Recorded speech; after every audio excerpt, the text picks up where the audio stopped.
लीजिए सुनिए प्रेमचंद की लिखी कहानी शिकार। वाचन समीर गोस्वामी का है। फटे वस्त्रों वाली मुनिया ने रानी वसुधा के चांद से मुखड़े की ओर सम्मान भरी आंखों से देखकर राजकुमार को गोद में उठाते हुए कहा, हम गरीबों का इस तरह निबाह कैसे हो सकता है महारानी। मेरी तो अपने आदमी से एक दिन न पटे, मैं उसे घर में बैठने न दूं, ऐसी ऐसी गालियां सुनाऊं कि छठी का दूध याद आ जाए। रानी वसुधा ने गंभीर विनोद के भाव से कहा, क्यों, वो कहेगा नहीं तू मेरे बीच में बोलने वाली कौन है। मेरी जो इच्छा होगी वो करूंगा। तू अपना रोटी कपड़ा मुझसे लिया कर, तुझे मेरी दूसरी बातों से क्या मतलब। मैं तेरा गुलाम नहीं हूं। मुनिया 3 ही दिन से यहां लड़कों को खिलाने के लिए नौकर हुई थी। पहले 2-4 घरों में चौका बर्तन कर चुकी थी, पर रानियों से अदब के साथ बातें करना अभी न सीख पाई थी। उसका सूखा हुआ सांवला चेहरा उत्तेजित हो उठा। कर्कश स्वर में बोली, जिस दिन ऐसी बातें मुंह से निकालेगा मूछें उखाड़ लूंगी सरकार। वो मेरा गुलाम नहीं तो क्या मैं उसकी लौंडी हूं? अगर वो मेरा गुलाम है तो मैं उसकी लौंडी हूं। मैं आप नहीं खाती उसे खिला देती हूं, क्योंकि वो मर्द बच्चा है। पल्लेदारी में उसे बहुत कसाला करना पड़ता है। आप चाहे फटे पहनो, पर उसे फटे पुराने नहीं पहनने देती। जब मैं उसके लिए इतना करती हूं तो मजाल है कि वो मुझे आंख दिखाए। अपने घर को आदमी इसलिए तो छाता छोपता है कि उससे बरखा बूंदी में बचा हो।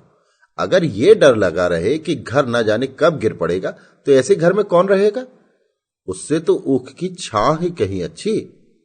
कल ना जाने कहां बैठा गाता बजाता रहा, 10 बजे रात को घर आया। मैं रात भर उससे बोली ही नहीं। लगा पैरों पड़ने, घिघियाने, तब मुझे दया आ गई। यही मुझ में एक बुराई है, मुझसे उसकी रौनी सूरत नहीं देखी जाती। इसी से वो कभी कभी बहक जाता है, पर मैं अब पक्की हो गई हूं। फिर किसी दिन झगड़ा किया तो या वो रहेगा या मैं रहूंगी। क्यों किसी की धौंस सहूं सरकार। जो बैठकर खाए वो धौंस सहे। यहां तो बराबर की कमाई करती हूं। वसुधा ने उसी गंभीर भाव से पूछा, अगर वो तुझे बिठाकर खिलाता तब उसकी धौंस सहती। मुनिया जैसे लड़ने पर उतारू हो गई। बोली, बिठाकर कोई क्या खिलाएगा सरकार। मर्द बाहर काम करता है तो हम भी घर में काम करती है कि घर के काम में कुछ लगता ही नहीं। बाहर के काम से तो रात को छुट्टी मिल जाती है, घर के काम से तो रात को भी छुट्टी नहीं मिलती। पुरुष ये चाहे कि मुझे घर में बिठाकर आप सैर सपाटा करे तो मुझसे तो ना सहा जाए। ये कहती हुई मुनिया राजकुमार को लिए बाहर चली गई। वसुधा ने थकी हुई रुआसी आंखों से खिड़की की ओर देखा। बाहर हरा भरा बाग था, जिसके रंग बिरंगे फूल यहां से साफ नजर आ रहे थे, और पीछे एक विशाल मंदिर आकाश में अपना सुनहला मस्तक उठाए सूर्य से आंखें मिला रहा था। स्त्रियां रंग बिरंगे वस्त्राभूषण पहने पूजन करने आ रही थी। मंदिर की दाहिनी तरफ तालाब में कमल प्रभात के सुनहले आनंद से मुस्कुरा रहे थे, और कार्तिक की शीत रवि छवि जीवन ज्योति लुटाती फिरती थी। पर प्रकृति की ये सुरम्य शोभा वसुधा को कोई हर्ष न प्रदान कर सकी। उसे जान पड़ा प्रकृति उसकी दशा पर व्यंग से मुस्कुरा रही है। उसी सरोवर के तट पर केवट का एक टूटा फूटा झोपड़ा किसी अभाग्नि वृद्धा की भांति रो रहा था। वसुधा की आंखें सजल हो गईं।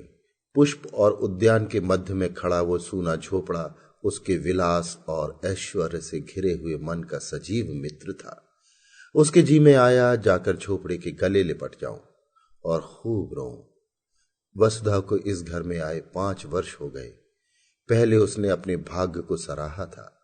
माता पिता के छोटे से कच्चे आनंदहीन घर को छोड़कर वो एक विशाल भवन में आई थी, जहां संपत्ति उसके पैरों को चूमती हुई जान पड़ती थी। उस समय संपत्ति ही उसकी आंखों में सब कुछ थी। पति प्रेम गौड़ सी वस्तु थी, पर उसका लोभी मन संपत्ति पर संतुष्ट न रह सका। पति प्रेम के लिए हाथ फैलाने लगा। कुछ दिनों में उसे मालूम हुआ मुझे परम रत्न भी मिल गया, पर थोड़ी ही दिनों में वो भ्रम जाता रहा। कुंवर गजराज सिंह रूपवान थे, उदार थे, बलवान थे, शिक्षित थे, विनोद प्रिय थे, और प्रेम का अभिनय भी करना जानते थे। उनके जीवन में प्रेम से कंपित होने वाला तार न था। वसुधा का खिला हुआ यौवन और देवताओं को भी लुभाने वाला रूप रंग केवल विनोद का सामान था। घुड़दौड़ और शिकार, सट्टे और मकार जैसे सनसनी पैदा करने वाले मनोरंजन में प्रेम दबकर पीला और निर्जीव हो गया था। और प्रेम से वंचित होकर वसुधा की प्रेम तृष्णा अब अपने भाग्य को रोया करती थी। 2 पुत्र रत्न पाकर भी वो सुखी न थी। कुंवर साहब 1 महीने से ज्यादा हुआ शिकार खेलने गए और अभी तक लौटकर नहीं आए। और ये ऐसा पहला ही अवसर न था। हां, अब उनकी अवधि बढ़ गई थी। पहले वो 1 सप्ताह में लौट आते थे, फिर 2 सप्ताह का नंबर चला और अब कई बार से 1-1 महीने की खबर लेने लगे। साल में 3-3 महीने शिकार की भेंट हो जाते थे। शिकार से लौटते तो घुड़दौड़ का राग छिड़ता, कभी मेरठ, कभी पूना, कभी बंबई, कभी कलकत्ता। घर पर ही रहते तो अधिकतर लंपट रईसजादों के साथ गप्पे उड़ाया करते। पति के ये रंग ढंग देखकर वसुधा मन ही मन कुढ़ती और घुलती जाती थी। कुछ दिनों से हल्का हल्का ज्वर भी रहने लगा था। वसुधा बड़ी देर तक बैठी उदास आंखों से ये दृश्य देखती रही।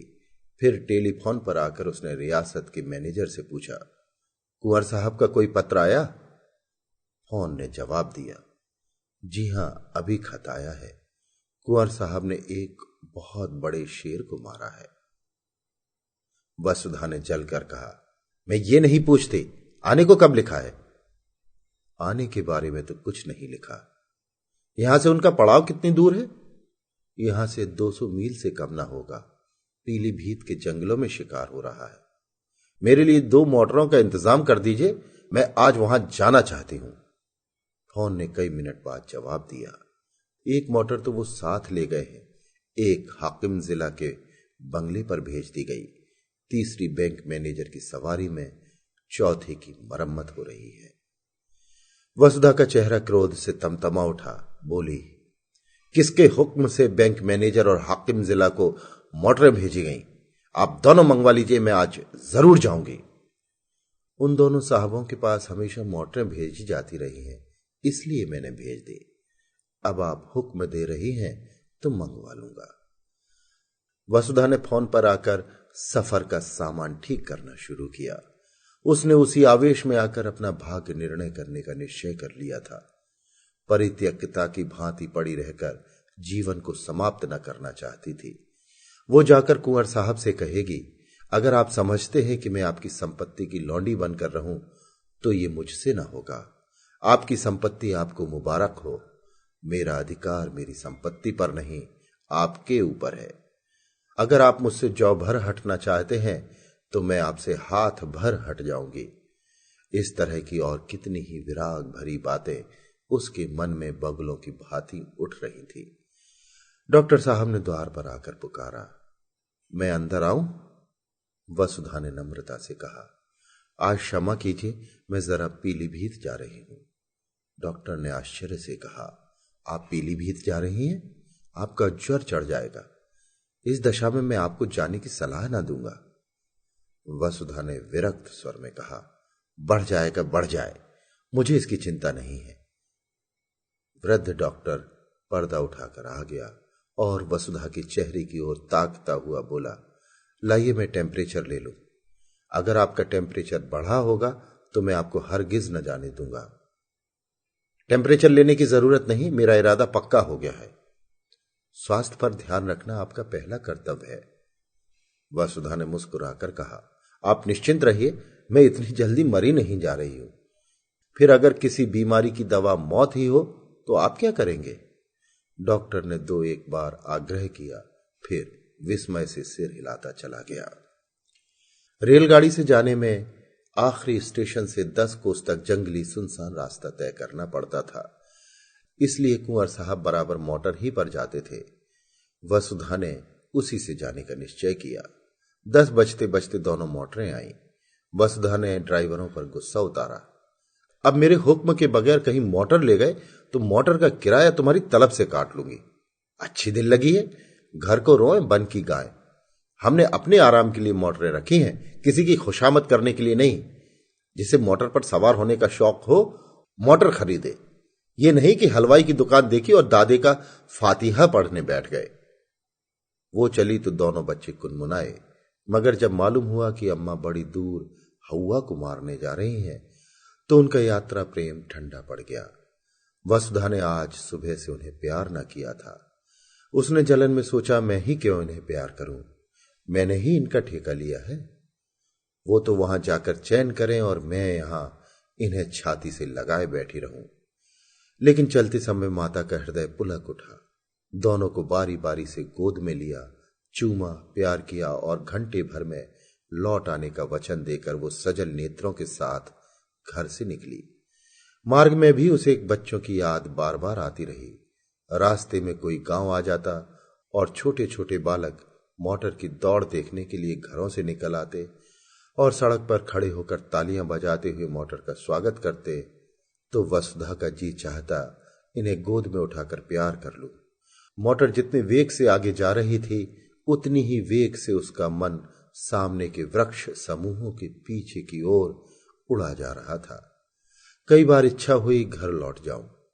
जब उन्हें मेरी रत्ती भर परवाह नहीं है तो मैं ही क्यों उनकी फिक्र में प्राण दूं। जी चाहे आवे या ना आवे। लेकिन एक बार पति से मिलकर उनसे खरी खरी बातें करने के प्रलोभन को वो न रोक सकी। सारी देह थककर चूर चूर हो रही थी। ज्वर भी हो आया था। सिर पीड़ा से फटा पड़ता था, पर वो संकल्प से सारी बाधाओं को दबाए आगे बढ़ती जाती थी। यहां तक कि जब वो 10 बजे रात को जंगल के उस डाक बंगले में पहुंची तो उसे तन बदन की सुधि न थी। जोर का ज्वर चढ़ा हुआ था। शोर की आवाज सुनते ही कुंवर साहब निकल आए और पूछा, तुम यहां कैसे आए जी, कुशल तो है? शोफर ने समीप आकर कहा, रानी साहब आई हैं हुजूर, रास्ते में बुखार हो आया, बेहोश पड़ी हुई हैं। कुंवर साहब ने वहीं खड़े कठोर स्वर में पूछा, तो तुम उन्हें वापस न ले गए? क्या तुम्हें मालूम नहीं यहां कोई वैद्य हकीम नहीं है? शोफर ने सिर पिटाकर जवाब दिया, हुजूर वो किसी तरह मानती ही ना थी तो मैं क्या करता। कुंवर साहब ने डांटा, चुप रहो जी, बातें न बनाओ। तुमने समझा होगा शिकार की बहार देखेंगे और पड़े पड़े सोएंगे, तुमने वापस चलने को कहा ही ना होगा। शोफर बोला, वो मुझे डांटती थी हुजूर। तुमने कहा था? मैंने कहा तो नहीं हुजूर। बस तो चुप रहो, मैं तुमको भी पहचानता हूं। तुम्हें मोटर इसी वक्त लेकर लौटना पड़ेगा। और कौन कौन साथ है? शोफर ने दबी हुई आवाज में कहा, एक मोटर पर बिस्तर और कपड़े हैं, एक पर खुद रानी साहब है। यानी और कोई साथ नहीं है? हुजूर मैं तो हुक्म का ताबेदार हूं। बस चुप रहो। यूं झल्लाते हुए कुंवर साहब वसुधा के पास गए और आहिस्ता से पुकारा। जब कोई जवाब न मिला तो उन्होंने धीरे से उसके माथे पर हाथ रखा। सिर गर्म तवा हो रहा था। उस ताप ने मानो उनकी सारी क्रोध ज्वाला को खींच लिया। लपक कर बंगले में आए, सोए हुए आदमियों को जगाया, पलंग बिछवाया, अचेत वसुधा को गोद में उठाकर कमरे में लाए और पलंग पर लिटा दिया। फिर उसके सिराहने खड़े होकर उसे व्यथित नेत्रों से देखने लगे। उस धूल से भरे मुखमंडल और बिखरे हुए रज रंजित केशों में आज उन्होंने आग्रहमय प्रेम की झलक देखी। अब तक उन्होंने वसुधा को विलासिनी के रूप में देखा था, जिसे उनके प्रेम की परवाह न थी, जो अपने बनाव सिंगार में ही मगन थी। आज धूल की पाउडर और पोमेड में वो उसके नारित्व का दर्शन कर रहे थे। उसमें कितना आग्रह था, कितनी लालसा थी। अपनी उड़ान के आनंद में डूबी हुई अब वो पिंजरे के द्वार पर आकर पंख फड़फड़ा रही थी। पिंजरे का द्वार खुलकर उसका स्वागत न करेगा? रसोइये ने पूछा, क्या सरकार अकेले आई है? कुंवर साहब ने कोमल कंठ से कहा, हां जी, और क्या, इतने आदमी हैं, किसी को साथ ना लिया। आराम से रेलगाड़ी से आ सकती थी, यहां से मोटर भेज दी जाती। मन ही तो है, कितने जोर का बुखार है कि हाथ नहीं रखा जाता। जरा सा पानी गर्म करो और देखो कुछ खाने को बना लो। रसोइये ने सोचा, ठकुर सोहाती की 100 कोस की दौड़ बहुत होती है सरकार। सारा दिन बैठे बैठे बीत गया। कुंवर साहब ने वसुधा के सिर के नीचे तकिया सीधा करके कहा, कच्ची उम्र तो हम लोगों का निकल जाता है, 2 दिन तक कमर नहीं सीधी होती, फिर इनकी क्या बात है। ऐसी बेहुदा सड़क दुनिया में न होगी। ये कहते हुए उन्होंने एक शीशी से तेल निकाला और वसुधा के सिर में मलने लगे। वसुधा का ज्वर 21 दिन तक न उतरा। घर के डॉक्टर आए, दोनों बालक, मुनिया, नौकर चाकर सभी आ गए। जंगल में मंगल हो गया। वसुधा खाट पर पड़ी पड़ी कुंवर साहब की शुश्रूषाओं में अलौकिक आनंद और संतोष का अनुभव किया करती। वो दोपहर दिन चढ़े तक सोने के आदी थे। कितने सवेरे उठते, उसके पथ और आराम की जरा जरा सी बातों का कितना ख्याल रखते। जरा देर के लिए स्नान और भोजन करते जाते, फिर आकर बैठ जाते। एक तपस्या सी कर रहे थे। उसका स्वास्थ्य बिगड़ता जाता था, चेहरे पर स्वास्थ्य की लालिमा थी। कुछ व्यस्त से रहते थे। एक दिन वसुधा ने कहा, तुम आजकल शिकार खेलने क्यों नहीं जाते? मैं तो शिकार खेलने ही आई थी, मगर न जाने किस बुरी साइट से चली कि तुम्हें इतनी तपस्या करनी पड़ गई। अब मैं बिल्कुल अच्छी हूं, जरा आईने में अपनी सूरत तो देखो। कुंवर साहब को इतने दिनों शिकार का कभी ध्यान ही ना आया था। इसकी चर्चा ही ना होती थी। शिकारियों का आना जाना, मिलना जुलना बंद था। एक बार साथ के एक शिकारी ने किसी शेर का जिक्र किया था। कुंवर साहब ने उसकी ओर कुछ ऐसी कड़वी आंखों से देखा कि वो सूख सा गया था। वसुधा के पास बैठने, उससे कुछ बातें करके, उसका मन बहलाने, दवा और पथ्य बनाने में ही उन्हें आनंद मिलता था। उनका भोग विलास जीवन के इस कठोर व्रत में जैसे बुझ गया। वसुधा की एक हथेली पर अंगुलियों से रेखा खींचने में मग्न थे। शिकार की बात किसी और के मुंह से सुनी होती तो फिर उसी आग्नेय नेत्रों से देखते। वसुधा के मुंह से ये चर्चा सुनकर उन्हें दुख हुआ। वो उन्हें इतना शिकार का आसक्त समझती है। अमर्ष भरे स्वर में बोले, हां, शिकार खेलने का इससे अच्छा और कौन अवसर मिलेगा। वसुधा ने आग्रह किया, मैं तो अब अच्छी हूं, सच देखो। आईने की ओर दिखाकर बोली, मेरे चेहरे पर यह पीलापन नहीं रहा। तुम अलबत्ता बीमार से हो जाते हो, जरा मन बहल जाएगा। बीमार के पास बैठने से आदमी सचमुच बीमार हो जाता है। वसुधा ने साधारण सी बात कही थी, पर कुंवर साहब के हृदय पर वो चिंगारी के समान लगी। इधर वो अपने शिकार के खब्त पर कई बार पछता चुके थे। अगर वो शिकार के पीछे यों न पड़ते तो वसुधा यहां क्यों आती और क्यों बीमार पड़ती। उन्हें मन ही मन इसका बड़ा दुख था। इस वक्त कुछ न बोले, शायद कुछ बोला ही न गया। फिर वसुधा की हथेली पर रेखाएं बनाने लगे। वसुधा ने उसी सरल भाव से कहा, अब कि तुमने क्या क्या तोहफे जमा किए, जरा मंगाओ देखो। उनमें से जो सबसे अच्छा होगा उसे मैं ले लूंगी। अब कि मैं भी तुम्हारे साथ शिकार खेलने चलूंगी। बोलो, मुझे ले चलोगे ना? मैं मानूंगी नहीं, बहाने मत करने लगना। अपने शिकारी तोहफे दिखाने का कुंवर साहब को मरज था। सैकड़ों ही खालें जमा कर रखी थी। उनके कई कमरों में फर्श, गद्दे, कोच, कुर्सियां, मोढ़े सब खालों ही के थे। ओढ़ना और बिछोना भी खालों ही का था।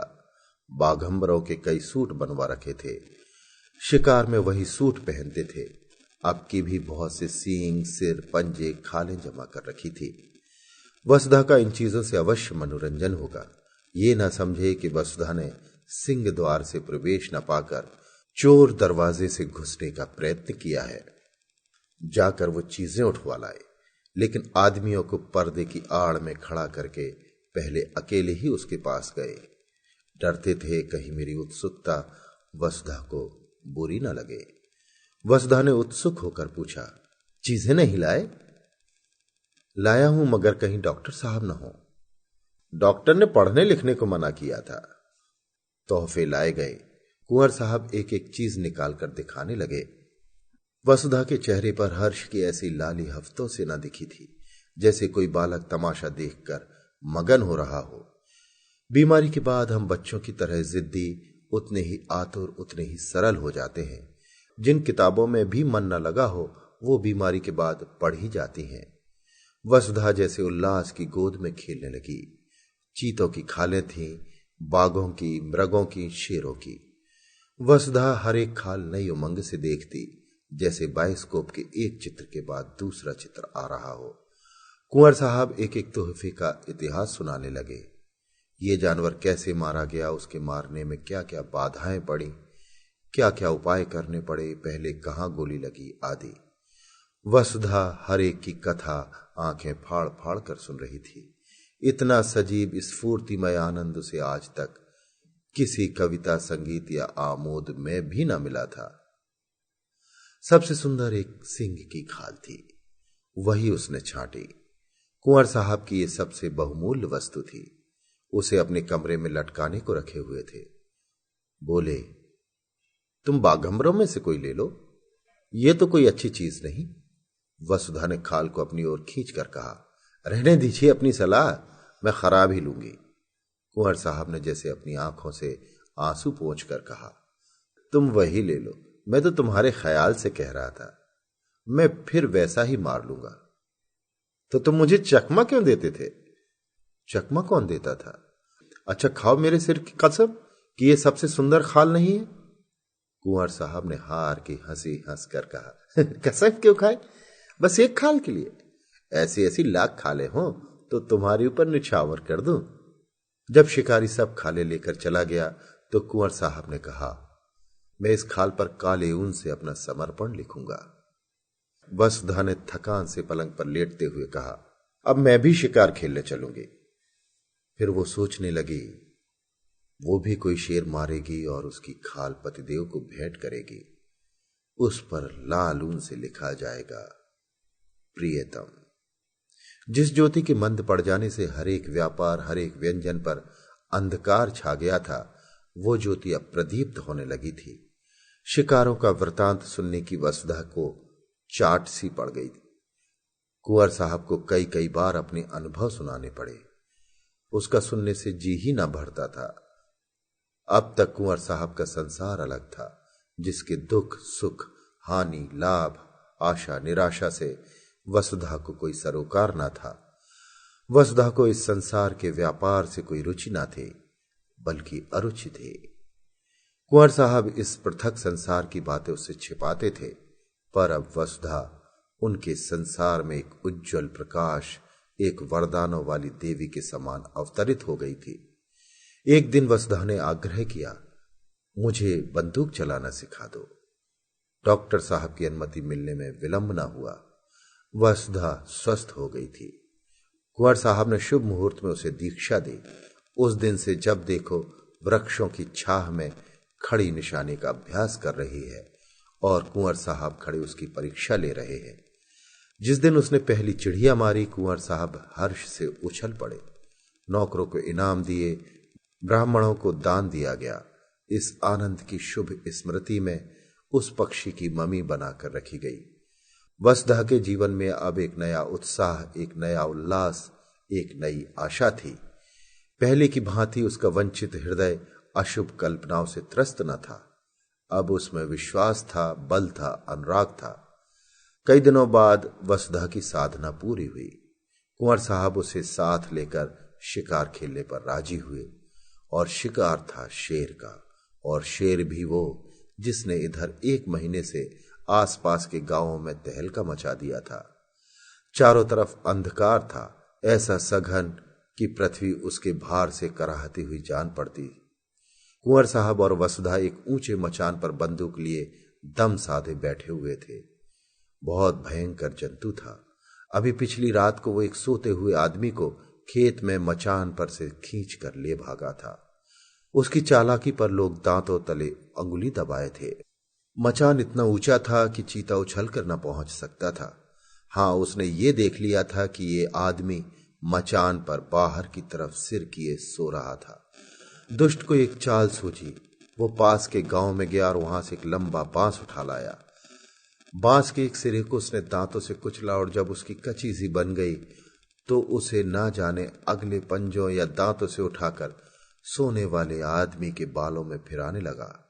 वो जानता था बाल बांस के रेशों में फंस जाएंगे, एक झटके में वो अभागा आदमी नीचे आ रहा। इसी मानस भक्षी चीते की घात में दोनों शिकारी बैठे हुए थे। नीचे कुछ दूर पर भैंसा बांधा गया था और शेर के आने की राह देखी जा रही थी। कुंवर साहब शांत थे, पर वसुधा की छाती धड़क रही थी। जरा सा भी पत्ता खड़कता तो वो चौंक पड़ती और बंदूक सीधी करने के बदले में चौंक कर कुंवर साहब से चिपक जाती। कुंवर साहब बीच बीच में उसकी हिम्मत बंधाते जाते थे। ज्यों ही भैंसे पर आया मैं उसका काम तमाम कर दूंगा, तुम्हारी गोली की नौबत ही ना आने पावेगी। वसुधा ने सिहर कर कहा, और जो कहीं निशाना चूक गया तो उछलेगा, तो फिर दूसरी गोली चलेगी। तीनों बंदूकें तो भरी तैयार रखी हैं, तुम्हारा जी घबराता तो नहीं? बिल्कुल नहीं, मैं तो चाहती हूं पहला मेरा निशाना होता। पत्ते खड़खड़ा उठे। वसुधा चौंक कर पति के कंधों से लिपट गई। कुंवर साहब ने उसकी गर्दन में हाथ डालकर कहा, दिल मजबूत करो प्रिय। वसुधा ने लज्जित होकर कहा, नहीं नहीं, मैं डरती नहीं, जरा चौंक पड़ी थी। सहसा भैंसी के पास दो चिंगारियां सी चमक उठी। कुंवर साहब ने धीरे से वसुधा का हाथ दबाकर शेर के आने की सूचना दी और सतर्क हो गए। जब शेर भैंसे पर आ गया तो उन्होंने निशाना मारा, खाली गया। दूसरा फायर किया। चीता जख्मी तो हुआ पर गिरा नहीं। क्रोध से पागल होकर इतनी जोर से गरजा कि वसुधा का कलेजा दहल उठा। कुंवर साहब तीसरा फायर करने जा रहे थे कि चीते ने मचान पर जस्त मारी। उसके अगले पंजे के धक्के से मचान ऐसा हिला कि कुंवर साहब हाथ में बंदूक लिए झोंके से नीचे गिर पड़े। कितना भीषण अवसर था! अगर एक पल का भी विलंब होता तो कुंवर साहब की खैरियत न थी। शेर की जलती हुई आंखें वसुधा के सामने चमक रही थी। उसकी दुर्गंधमय सांस देह में लग रही थी। हाथ पांव फूले हुए थे, आंखें भीतर को सिकुड़ी जा रही थी। पर इस खतरे ने जैसे उसकी नाड़ियों में बिजली भर दी। उसने अपनी बंदूक संभाली। शेर के और उसके बीच में 2 हाथ से ज्यादा अंतर न था। वो चक्कर आना ही चाहता था कि वसुधा ने बंदूक की नली उसकी आंखों में डालकर बंदूक छोड़ी। धाए! शेर के पंजे ढीले पड़े, नीचे गिर पड़ा। अब समस्या भीषण थी। शेर से 3-4 कदम पर ही कुंवर साहब गिरे पड़े थे। शायद चोट ज्यादा आई हो। शेर में अगर अभी दम है तो वो उन पर जरूर वार करेगा। वसुधा के प्राण आंखों में थे और बल कलाइयों में। इस वक्त कोई उसकी देह में भाला भी चुभा देता तो उसे खबर न होती। वो अपने होश में न थी। उसकी मूर्छा ही चेतना का काम कर रही थी। उसने बिजली की बत्ती जलाई। देखा शेर उठने की चेष्टा कर रहा है। दूसरी गोली सिर पर मारी और उसके साथ ही रिवॉल्वर लिए नीचे कूदी। शेर जोर से गुर्राया। वसुधा ने उसके मुंह के सामने रिवॉल्वर खाली कर दिया। कुंवर साहब संभल कर खड़े हो गए, दौड़कर उसे छाती से चिपटा लिया। अरे ये क्या! वसुधा बेहोश थी। भय उसके प्राणों को मुट्ठी में लिए उसकी आत्मरक्षा कर रहा था। भय के शांत होते ही मूर्छा आ गई। 3 घंटों के बाद वसुधा की मूर्छा टूटी। उसकी चेतना अब भी उन्हीं भयप्रद परिस्थितियों में विचर रही थी। उसने धीरे से डरते डरते आंखें खोली। कुंवर साहब ने पूछा, कैसा जी है प्रिय? वसुधा ने उनकी रक्षा के लिए दोनों हाथों का घेरा बनाते हुए कहा, वहां से हट जाओ, ऐसा ना हो झपट पड़े। कुंवर साहब ने हंसकर कहा, शेर कब का ठंडा हो गया, वो बरामदे में पड़ा है। ऐसे डील डॉल का और इतना भयंकर सिंह मैंने नहीं देखा। वसुधा ने कहा, तुम्हें चोट तो नहीं आई? कुंवर साहब बोले, बिल्कुल नहीं। तुम कूद क्यों पड़ी? पैरों में बड़ी चोट आई होगी। तुम जीती कैसी बची, ये आश्चर्य है। मैं तो इतनी ऊंचाई से कभी ना कूद सकता था। वसुधा ने चकित होकर कहा, मैं कहां कूदी? शेर मचान पर आया इतना याद है, उसके बाद क्या हुआ मुझे कुछ याद नहीं। कुंवर को भी विस्मय हुआ। वाह, तुमने उस पर तो 2 गोलियां चलाई। जब वो नीचे गिरा तो तुम भी कूद पड़ी और उसके मुंह में रिवॉल्वर की नली ठूस दी। बस वहीं ठंडा हो गया। बड़ा बेहया जानवर था। अगर तुम चूक जाती तो वो नीचे आते ही मुझ पर जरूर चोट करता। मेरे पास तो छुरी भी न थी। बंदूक हाथ से छूटकर दूसरी तरफ गिर गई थी। अंधेरे में कुछ सुझाई न देता था। तुम्हारे ही प्रभाव से इस वक्त मैं यहां खड़ा हूं। तुमने मुझे प्राण दान दिया। दूसरे दिन प्रातःकाल यहां से कूच हुआ। जो घर वसुधा को फाड़े खाता था, उसे आज जाकर ऐसा आनंद आया जैसे किसी बिछड़े मित्र से मिली हो। हर एक वस्तु उसका स्वागत करती हुई मालूम होती थी।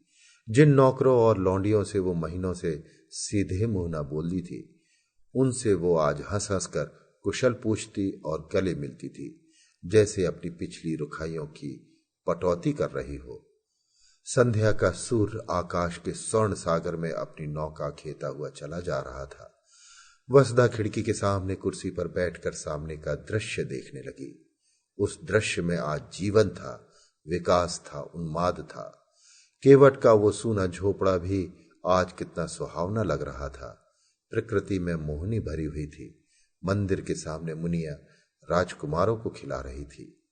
वसुधा के मन में आज कुलदेव के प्रति श्रद्धा जागृत हुई, जो बरसों से पड़ी सो रही थी। उसने पूजा के सामान मंगवाए और पूजा करने चली। आनंद से भरे भंडार से अब वो कुछ दान भी कर सकती थी। जलते हुए हृदय से ज्वाला के सिवा और क्या निकलता। उसी वक्त कुंवर साहब आकर बोले, अच्छा, पूजा करने जा रही हो? मैं भी वहीं जा रहा था। मैंने एक मनौती मान रखी है। वसुधा ने मुस्कुराती हुई आंखों से पूछा, कैसी मनौती है? कुंवर साहब ने हंसकर कहा, ये ना बताऊंगा। अभी आप सुन रहे थे प्रेमचंद की लिखी कहानी शिकार। वाचन था समीर गोस्वामी का। Big Mac, Chicken McNuggets, no, Big Mac and Quarter Pounder with cheese. Or Filet-O-Fish. You'd be doing the same thing if you were at McDonald's, because you can choose not just one, but 2 of your favorites for just $6. Tasty Big Mac, crispy 10-piece Chicken McNuggets, juicy Quarter Pounder with cheese, or savory Filet-O-Fish. Enjoy 2 of your all-time favorites for just $6, if you can decide on the 2. Prices and participation may vary. Cannot be combined with any other offer or combo meal. Single item at regular price.